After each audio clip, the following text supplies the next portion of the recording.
आणि त्यानंतर इथे बघा, आमचा दिशान म्हणजे मामाचा मुलगा, तो सुद्धा सोशल मीडियावरती ॲक्टिव्ह असतो. त्याचंही चॅनल आहे, नक्की फॉलो करा.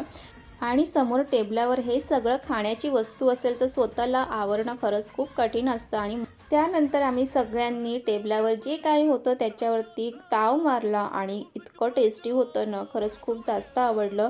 आणि चिकन होतं ते पण खूप क्रंची असल्याकारणाने खायला मजा येत होती. आणि इथे बघा सगळे किती छान असे एन्जॉय करत आहे.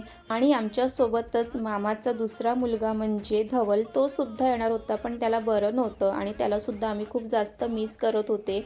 आणि तो सुद्धा आमच्यासोबत असता तर आम्हाला अजून जास्त आनंद झाला असता. पण ठीक आहे, नेक्स्ट टाईम तो सुद्धा आमच्यासोबत असेल.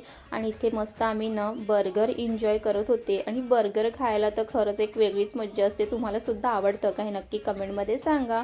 आणि तिथून खाऊन वगैरे झाल्यानंतर आम्ही तिथून निघालो आणि आता पुढे कुठे जात आहेत ते तुम्हाला आता पुढे समजेलच.